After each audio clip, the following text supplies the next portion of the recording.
सुनिए, मैं कल सुबह ही आयुष को लेकर अपने घर आ रही हूँ। नीतू ने भर्राए गले से अपने पति से कहा। लेकिन हुआ क्या? तुम तो 1-2 महीने तक रुक कर कहा था, पर अब यहाँ पर एक पल भी नहीं रुक सकूंगी, कहकर उसने अपने पति की बात सुने बिना ही फ़ोन डिस्कनेक्ट कर दिया और अलमारी से अपने और बेटे के कपड़े निकालकर ट्रॉली बैग में रखने लगी। शहर के एक बड़े बिजनेसमैन की बेटी थी नीतू। उससे बड़े 2 भाई और एक दीदी थी। घर भर की लाडली और अपने पिता की दुलारी थी वो। उसके पिता ने अपने बच्चों को विद्या रूपी धन देने में ज़रा सी भी कटौती नहीं की थी। उसके दोनों भाई जयपुर के बोर्डिंग स्कूल में पढ़े और अपनी दीदी के साथ उसने भी शहर के बेस्ट स्कूल में अपनी पढ़ाई पूरी की। पढ़ाई पूरी करके दोनों भाई अपने पिता के बिजनेस में हाथ बटाने लगे। बीए करते ही उसकी दीदी की शादी एक डॉक्टर से हो गई और वो अपने ससुराल जाकर अपनी गृहस्थी में व्यस्त हो गई। वो भी अपनी आगे की पढ़ाई पूरी करने लगी। उसके पिता ने कभी भी धन को महत्व नहीं दिया। वो जो भी कमाते अपने परिवार की सुख सुविधाओं और बच्चों की खुशियों पर खर्च कर देते थे। उनके लिए अपने रिश्ते और अपनों का प्यार महत्वपूर्ण था। लेकिन उसकी माँ, उनके लिए तो पैसा सब कुछ था। वो अपने रिश्तेदारों पर पैसे लुटाकर उन पर अपना रौब दिखाती रहती, जिसकी वजह से कभी कभी उसके पिता को आर्थिक समस्याओं का सामना भी करना पड़ता था। उसकी बीए पूरा होने से पहले ही घर में 2 भाभियां भी आ गई थीं। दोनों ही धनाढ़े परिवार से संबंध रखती थीं, परंतु दोनों का ही व्यवहार बहुत अच्छा था। बीए की परीक्षा देते ही उसके पिता ने अपने बचपन के मित्र श्याम जी के बेटे पवन, जो कि पीडब्ल्यूडी में कार्यरत था, उसका विवाह करा दिया। पवन के पिता एक सरकारी कर्मचारी थे। सादा जीवन, उच्च विचार उनकी विचारधारा थी। पवन भी जितना है उसी में संतुष्ट रहने वाला लड़का था। फिजूल खर्ची और दिखावा करने में वो ज़रा भी विश्वास नहीं रखता था। इसलिए नीतू की शादी में उसके ससुराल से जो भी कपड़े गहने आए थे वो उसकी भाभियों को पसंद नहीं आए। उन्होंने अप्रत्यक्ष रूप से नीतू के ससुराल वालों को ताने मारे, जो पवन को बहुत बुरा लगा, परंतु उन्होंने नीतू से कुछ नहीं कहा। विवाह के बाद जब नीतू पहली बार मायके आई तो उसने सबको उपहार दिए, जिसे देखकर उसकी दीदी बोली, ये क्या उठाकर लाई है तू? इससे अच्छे तो मेरे घर के नौकर पहनते हैं। पहनते होंगे दी, लेकिन मेरे ससुर ने भी तो अपनी तरफ से अच्छा ही दिया है। घर में सास है नहीं, तो उन्हें जैसा समझ आया दिया। उसने अपनी दीदी को समझाने का प्रयास किया। तभी वहाँ माँ आ गई और उन्होंने भी उपहार देखकर उसके ससुर का खूब मजाक बनाया। उसे अच्छा नहीं लगा। वो अपने पिता के पास जाकर रोने लगी, तो उन्होंने उसे समझाया, देखो बेटी, अपनी माँ और दीदी के स्वभाव को तुम जानती ही हो। कमियाँ निकालना तो उनकी पुरानी आदत है। तुम्हारे लाए सभी उपहार मुझे तो बहुत पसंद है। फिर तो उसके चेहरे पर मुस्कुराहट आ गई। अगले दिन वो नाश्ता करने बैठी ही थी तो बड़ी भाभी बोली, नीतू, पेट भर के सैंडविच खा ले, तुम्हारे ससुराल में तो ये बनने से रहा। सुनते ही दीदी और छोटी भाभी हा हा करके हंसने लगी। वो रुआसी सी हो गई। तो छोटे भैया बोले, हम लोग तो तेरे से मजाक कर रहे थे। मजाक? इस घर की बेटी तो थी और वो एक दिन में मजाक की वस्तु बन गई। न जाने क्यों उसे वो घर अब पराया सा लगने लगा। ये तो अच्छा हुआ कि पवन ज़रूरी काम कहकर तुरंत लौट गए थे, वरना ये सब देखते सुनते तो उन्हें एक मन तो उसका किया कि कल ही वापस चली जाए। लेकिन फिर वहाँ पापा जी को क्या कहती? मायके की शिकायत? नहीं नहीं, उसे तो अपने पिता और ससुर दोनों के ही सम्मान को बचाना था। आखिर दोनों ही तो उसके अपने थे। 2 दिनों के बाद जब वो अपने ससुराल जाने लगी तो किसी ने भी उसे रोकने की कोशिश नहीं की, ना माँ ने और ना ही भाभी ने। शायद अब वो उनके लिए एक बोझ बन गई थी। हाँ, उसके पापा की आंखें ज़रूर नम थी। अपनी आंखों से बहते आंसुओं को छिपाती हुई वो गाड़ी में बैठ गई और रास्ते पर यही सोचती रही कि क्या सभी का मायका ऐसा ही होता है। कितने उत्साह से वो यहाँ आई थी, लेकिन क्या रिश्तों से अधिक हैसियत का महत्व है? उसने सोच लिया कि अब वो यहाँ कभी नहीं आएगी। लेकिन मायके का मोह किसी लड़की से कभी छूटता है क्या? कुछ महीनों के बाद उसे मालूम हुआ कि उसके पिता को पक्षाघात हुआ है। तब वो अपने को रोक नहीं सकी। सोचा कि अपनों से नाराज़गी कैसी। वो पिता से मिलने निखिल के साथ अपने मायके आ गई। पिता ने बेटी दामाद को साथ में देखा तो जैसे उनके शरीर में जान आ गई हो। इशारे से ही अपनी बेटी से बात करके वो बहुत खुश हुए। रात को डिनर के लिए घर के सभी लोग डाइनिंग टेबल पर खाने बैठे थे। डिनर के बाद छोटी भाभी सभी को मीठे में रसमलाई देने लगी।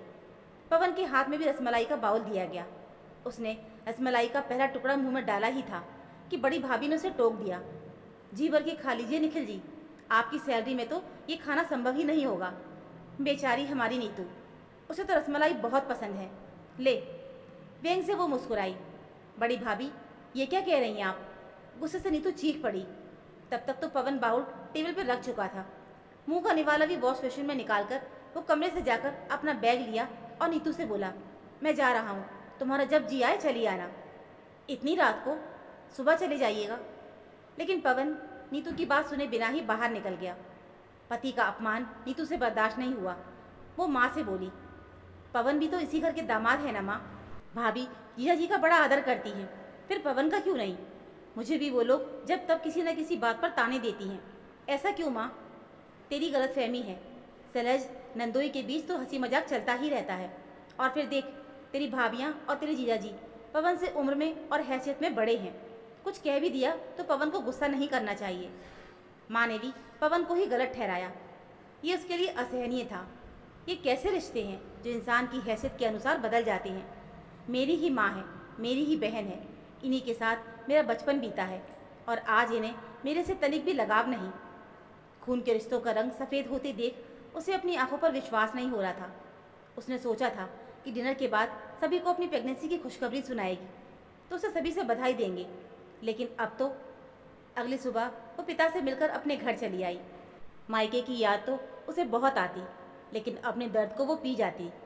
उम्मीद तो उसे अभी भी थी। उसके ससुर ने पोता होने की खुशखबरी अपने समधी समदिन को भिजवाई, लेकिन वहाँ से कोई नहीं आया। उसके पिता तो लाचार थे, लेकिन बाकी एक स्टाफ के हाथ जच्चा बच्चा के लिए कपड़े खिलौने भेजकर उन लोगों ने अपनी जिम्मेदारी पूरी कर दी थी। उस वक्त उसने अपने मन को कैसे समझाया था ये तो वही जानती थी। अब उसका बेटा 9 महीने से ऊपर का हो रहा था। चाहती थी कि उसके पिता अपने नाती से मिले, लेकिन पिछला अनुभव याद करके वो मन मसोस कर रह जाती थी। उसकी इच्छा को पवन और उसके ससुर ने महसूस किया। एक दिन पवन ने ही कहा, चलो तुम्हारे पापा से मिलकर आते हैं। लेकिन भाभी, उसने आपत्ति जताई तो पवन मुस्कुराए, जैसे कह रहे हो इट्स ओके। इस बार मायके में उसे देखकर सभी बहुत खुश हुए। आयुष को सबने हाथों हाथ लिया था। पवन जाने लगे तो वो हंसते हुए बोली थी कि महीने भर से पहले मैं यहाँ से हिलूंगी नहीं। उस दिन वो बहुत खुश थी। भाभीियों ने कोई कटाक्ष नहीं किया और माँ भी चुप थी। अगले दिन जब वो आयुष को पिलाने के लिए दूध लेने किचन में जाने लगी तो उसने सुना, भाभी आप तो कह रही थी कि नीतू टिकेगी नहीं यहाँ, पर देखिए लगता नहीं कि महीने भर से पहले जाएगी। पहले तो अकेली थी, पर अब तो उसका पिल्ला। छोटी भाभी बोली तो बड़ी कहने लगी, अरे मेरी किटी का क्या होगा? कमरे में अगर आ धमकी तो उसका मिडिल क्लास परिचय देकर मुझे अपनी हंसी उड़वानी पड़ेगी। यार, इसके जाने का कोई इंतज़ाम। इसके आगे वो सुन ना सकी। भाभीियों के शब्द ने उसके कलेजे को छलनी कर दिया था। खोखले रिश्तों की सच्चाई सुनकर उसकी आंखों पर से मायके का मोह का आवरण उतर चुका था। इसलिए उसने कमरे में आकर पवन को फ़ोन करके अपने आने की सूचना दे दी और फूट फूट कर रोने लगी। आज वो सचमुच में पराई हो गई थी। उसके सभी रिश्ते जो कभी अपने थे अब सिर्फ नाम के रह गए थे, जिन्हें ढोते ढोते अब वो थक चुकी थी। उसने एक हाथ से बेटे को संभाला और दूसरे से ट्रॉली बैग को खींचती हुई बाहर जाने लगी। तभी उसे पिता का ध्यान आया। वो धीरे से उनके कमरे में गई और पिता के चरण स्पर्श करते हुए बोली, पापा मुझे क्षमा कर दीजिए, मैं इन नाम मात्र रिश्तों को अब और नहीं। उसकी आंखों से अश्रुधार बहने लगी। अपनी लाडली की आंखों में आंसू देखकर उसके पिता भी रो पड़े। पिता के आंसू पोंछकर वो बाहर निकल गई। इतनी जल्दी बहू को मायके से वापस आते देख नीतू के ससुर सब समझ गए थे। रात को पवन कुछ पूछते नीतू ने उसके कंधे पर अपना सिर रख दिया और बोली, पवन, मायके की मृत प्राय रिश्तों को मैं हमेशा के लिए छोड़ आई हूँ। उसकी आंखों से निकले आंसू की 2 बूंद उसके गालों पर आकर लुढ़क गए। दोस्तों, मायके का मोह तो हर लड़की को होता है, लेकिन जब मायके के उन्हीं रिश्तों का रंग सफ़ेद हो जाए और उनसे दर्द का रिसाव होने लगे तो उसे छोड़ देना ही उचित है, जैसा कि नीतू ने किया। तो दोस्तों, ये थी हमारी आज की कहानी। आशा करती हूँ आपको ये कहानी ज़रूर पसंद आई होगी। इस कहानी को लेकर आपकी क्या राय है हमें कमेंट में ज़रूर बताना। कहानी अच्छी लगी हो तो प्लीज़ वीडियो को लाइक और चैनल को सब्सक्राइब ज़रूर कर लीजिएगा। मिलते हैं फिर एक और नई कहानी के साथ। तब तक के लिए धन्यवाद।